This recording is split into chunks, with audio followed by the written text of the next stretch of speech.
Get out of here now! The harsh words slammed into Lila like a freight train. Mr. Caldwell's voice echoed down the dark hallway, shaking the walls of the apartment that had once felt like home. For 5 years, Lila Green had quietly lived her life in the shadow of her past glory. But tonight, her past and present were about to collide in a way she never saw coming. And with every angry word he spat, Lila's resolve grew stronger. She wasn't going to let him break her. Not this time. Not when she still had a fire burning inside her that he didn't even know existed. Get out of here now! Mr. Caldwell's booming voice echoed through the dimly lit hallway of the old apartment building. His tone was sharp and biting, slicing through the silence like a whip.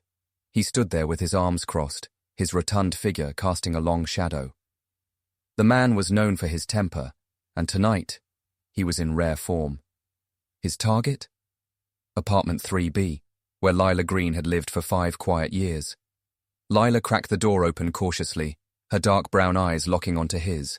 She leaned heavily on her cane, the silver medal engraved into the handle glinting faintly in the flickering hallway light. Her hands, though steady, gripped the doorframe as if bracing for impact. "Mr. Caldwell," she said softly, her voice barely louder than a whisper. "What's the problem this time?" "The problem, Lila," he barked, enunciating her name with venom, "is that you're late on rent again. 3rd month in a row. I've had it. You have 2 weeks to pack your stuff and leave, or I'm changing the locks." The words hit her like a blow to the chest, but Lila didn't flinch. She'd faced worse. Much worse. "I told you," she replied, her voice calm but firm. "My disability check was delayed. I just need a little more time. I'll have the money by the end of the month." But Mr. Caldwell wasn't listening. "You've always got excuses," he spat. "Disability this, disability that. Maybe if you got off your lazy butt and found a job, you wouldn't be in this mess." Lila's grip on the doorframe tightened. The words stung, but she refused to let them see her break. "You don't know me," she said quietly, her voice steady, though her heart was racing. "You don't know what I've been through." "Oh, I know enough," he sneered. "You're just another tenant bleeding me dry." "Well, not anymore." With that, he turned on his heel and stomped down the hallway, his heavy footsteps reverberating through the building.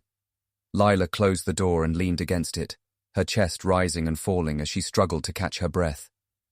Tears pricked at the corners of her eyes, but she blinked them away. She couldn't let him see her cry. Not him. Not anyone. She glanced around her small apartment, her sanctuary. The walls were lined with faded wallpaper, peeling at the corners, and the furniture was second-hand but carefully maintained. On the coffee table sat a stack of unopened bills, a reminder of just how far she'd fallen. But this wasn't just a place to her. It was the last thing that still felt like home. The silence was deafening, save for the hum of the old radiator and the distant sounds of the city outside. She limped toward the kitchen, her cane tapping against the worn floorboards. Her leg ached with every step, a sharp reminder of the accident that had changed everything. As she poured herself a glass of water, her gaze drifted to the small shelf above the sink. Among the mismatched mugs and chipped plates was a framed photograph. Lila set the glass down and picked it up, her fingers brushing over the glass as if she could feel the moment frozen inside. The photo was of her standing on a podium, her arms raised in triumph, a gold medal around her neck. She was younger then, her face glowing with pride and determination. The roar of the crowd seemed to echo in her ears as she stared at the image. It was from the 2012 Olympics. A lifetime ago. For a moment, she let herself sink into the memory. The months of grueling training. The endless hours spent pushing her body to the limit. The sacrifice, the pain, and ultimately, the glory. It had all been worth it. She was Lila Green, the fastest sprinter in the world. Her name had been on everyone's lips, but all of that had come crashing down in a single moment. A car accident on a rainy night, a drunk driver running a red light, and her world shattered in an instant. Her leg was never the same, and neither was she. She placed the photo back on the shelf and leaned against the counter, gripping the edge as the weight of it all threatened to crush her. How had it come to this? How had she gone from standing on the world stage to fighting to keep a roof over her head? Her phone buzzed on the counter, breaking the silence. She picked it up and saw a text from her best friend, Maria. "You doing okay?" Heard Caldwell was yelling again. "Want me to come over?" Lila sighed, her fingers hovering over the screen. Maria had been her rock through everything, always checking in, always offering to help. But Lila hated feeling like a burden. "I'm fine," she typed back, though the words felt like a lie. "Thanks for checking." She set the phone down and returned to the window, staring out at the city lights.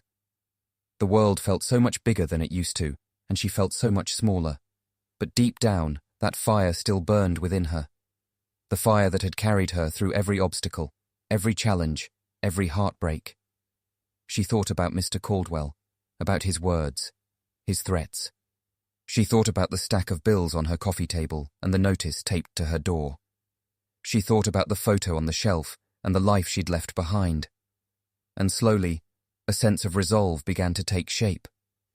"I'll show him," she whispered to herself, her voice barely audible but filled with quiet determination. "I'll show them all." As the night wore on, she began to form a plan. She didn't know how yet, but she was going to find a way to fight back. To prove to herself, to Mr. Caldwell, to the world, that she was still Lila Green. She was still a fighter. What she didn't know was that the storm brewing in her life was far from over, and the secrets buried in her past were about to come to light in ways she never could have imagined. The morning stretched on as Lila sat in her apartment, clutching her phone like it was a lifeline. Though Alan's warmth and enthusiasm lifted her spirits, the nervous energy coursing through her was impossible to shake. What if he couldn't help her after all these years? What if she had been foolish to reach out? Maria, ever the optimist, didn't let Lila dwell for long. By early afternoon, she was back at the apartment with her usual lively energy, carrying a bag of takeout and wearing a grin that could brighten even the darkest day. "You didn't think I was going to leave you alone, did you?" Maria quipped, setting the bag on the table. "I know you're a brooder. You've probably been sitting here all day worrying yourself sick." "I wasn't brooding," Lila lied, folding her arms. Maria arched a brow. "Oh, really? Then why is your coffee still sitting here, cold and untouched?" Lila glanced at the mug on the table and sighed. "Okay, fine. Maybe I was a little anxious." "Of course you were," Maria said, unpacking the food. "But you called him, and that's the hard part. Now you just have to trust that he'll come through." "I guess," Lila muttered, sitting down. She watched as Maria set a plate in front of her, the smell of spicy chicken filling the air. "Eat," Maria instructed, pointing at the plate. "You'll think clearer on a full stomach." As they ate, Maria launched into a story about her neighbor's out-of-control dog, doing her best to make Lila laugh. It worked, at least for a little while. By the time they finished their meal, Lila felt a tiny flicker of normalcy, something she hadn't experienced in weeks. "You know," Maria said, leaning back in her chair, "I was thinking, you're too talented to let people like Caldwell make you feel small. He doesn't know who you are, but maybe it's time he did." Lila frowned. "What do you mean?" "I mean, you don't have to hide your past, Lila. You were an Olympic medalist. That's something to be proud of. You've inspired people like me, and I think it's time you started believing in yourself again." Lila shook her head, her gaze dropping to her hands. "That was another life, Maria. It doesn't matter anymore." "Of course it matters," Maria exclaimed. "You're still that same person, even if you've been through a lot. You're stronger than you think." Before Lila could respond, her phone buzzed on the table, breaking the moment. Both women froze, their eyes darting to the screen. "It's him, isn't it?" Maria whispered, her excitement palpable. Lila nodded, her heart pounding as she reached for the phone. The name Alan Murphy flashed on the screen. She hesitated for a split second before answering. "Hello?" "Lila, it's Alan," came the familiar voice. "I've got some good news." Lila's breath hitched. "You do?" "I made a few calls, and it turns out there's a sports documentary crew looking for compelling stories. They're doing a series on athletes who've overcome adversity, and your name came up. What? Lila said, her voice barely above a whisper. They want to meet you, Alan continued. I told them a little about your story, just the basics, and they're very interested. This could be a great opportunity for you, Lila, not just to share your journey, but to remind people, and yourself, of everything you've accomplished. Lila felt a lump forming in her throat. I don't know, Alan. I'm not sure I'm ready for something like that. You don't have to decide right now, Alan said gently. But think about it. They're willing to pay you for your time, and it could be the boost you need to get back on your feet. Besides, your story deserves to be told. Lila swallowed hard, her mind racing. The idea of putting herself out there again was terrifying, but the thought of losing her apartment, of losing everything, was even worse. Okay, she said finally. I'll think about it. That's all I ask, Alan said. Take your time, and if you need anything, don't hesitate to call me. Thanks, Alan, Lila said, her voice thick with emotion. I really appreciate it. After ending the call, Lila sat in stunned silence, the weight of the conversation settling over her. Maria, however, was practically bouncing in her seat. This is amazing, Maria exclaimed. Do you realize what this means? You could be on TV, Lila. People will finally see what you've been through and how strong you are. Lila gave her a weak smile. It's a lot to process. I know, Maria said, her voice softening. But you've got this, and you don't have to do it alone. I'll be with you every step of the way. Lila reached out and squeezed her friend's hand. Thank you, Maria, for everything. As the days passed, Lila found herself thinking more and more about Alan's offer. The idea of sharing her story was daunting, but it also stirred something deep inside her, a spark of hope she hadn't felt in years.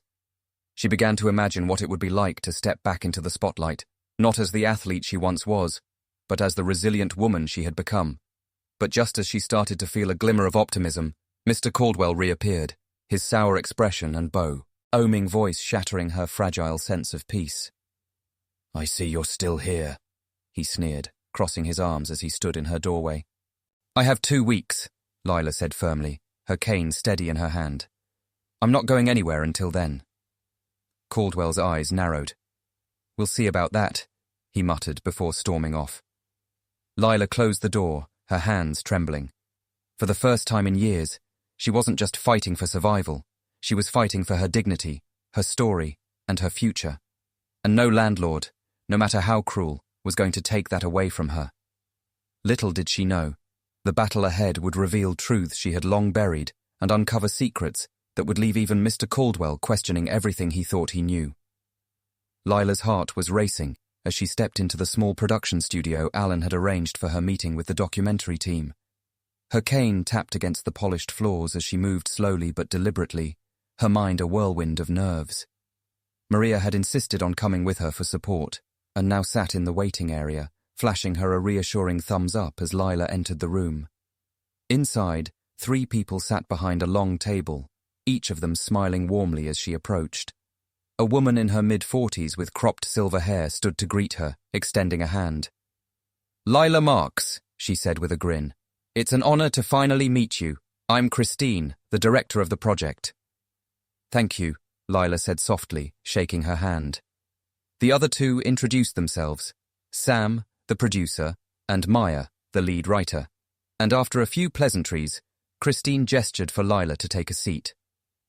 We've been reviewing your background, Christine began, her tone gentle but enthusiastic. And honestly, your story is exactly the kind of thing we're looking for. The grit, the determination, the way you've overcome unimaginable odds, it's inspiring. Lila shifted uncomfortably, still unsure if she belonged in this room, but Christine's kindness put her somewhat at ease. We want to show the world who you are, Lila, Christine continued. Not just the Olympic medalist, but the fighter, the survivor, the woman who never gave up. Lila blinked back sudden tears. It's been a long time since I felt like that person, she admitted. And that's okay, Christine said, her voice softening. We all lose our way sometimes.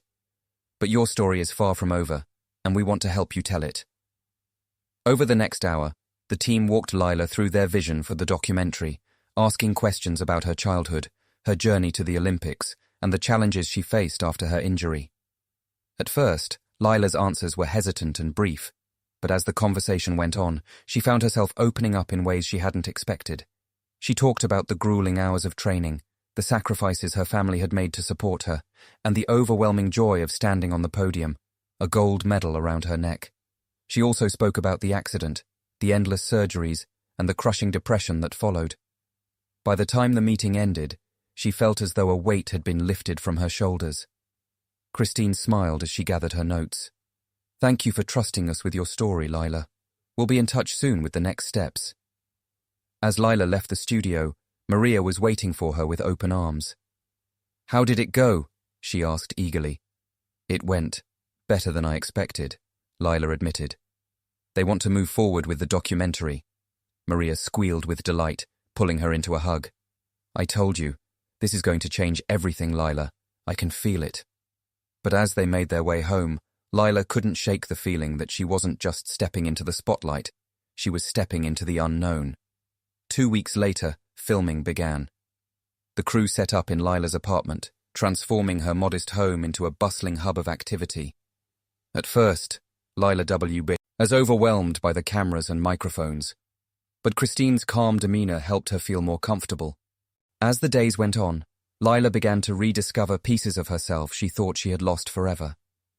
She remembered the thrill of competition, the strength she had drawn from her family and teammates, and the sheer joy of doing what she loved. She even started to believe, just a little, that she could find her way back to that version of herself. But not everyone was thrilled about the attention Lila was receiving. One afternoon, as the crew was wrapping up for the day, there was a sharp knock at the door. Lila opened it to find Mr. Caldwell standing on the porch, his face red with anger. "What's all this?" he demanded, gesturing to the equipment scattered around the apartment. "You think you can turn this place into some kind of circus?" Lila straightened her shoulders, meeting his glare with a newfound confidence. "I'm filming a documentary about my life," she said evenly. "And I'm not breaking any rules." Caldwell's eyes narrowed. "Don't think this changes anything. Your eviction notice still stands." Lila didn't flinch. "We'll see about that." The encounter left her shaken, but she refused to let Caldwell's threats derail her progress. With each passing day, she grew stronger, both physically and emotionally. And as the documentary began to take shape, she started to see herself through the crew's eyes, not as a victim, but as a survivor.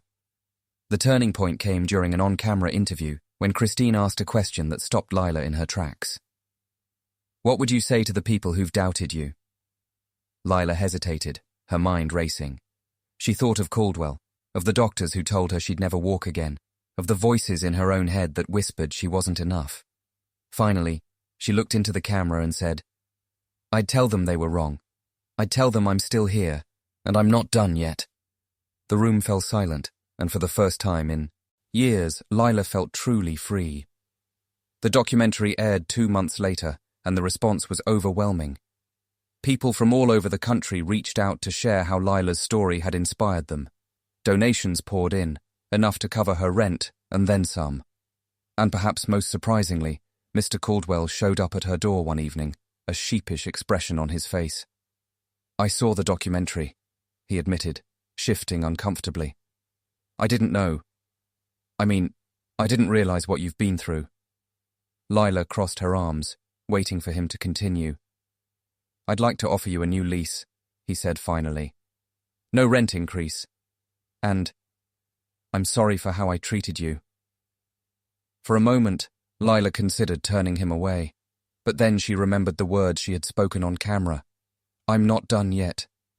"Apology accepted," she said, extending a hand. Caldwell hesitated, then shook it. "Thank you," he said quietly. As he walked away, Lila closed the door and leaned against it, a small smile playing on her lips. She wasn't sure what the future held, but for the first time in a long time, she felt ready to face it.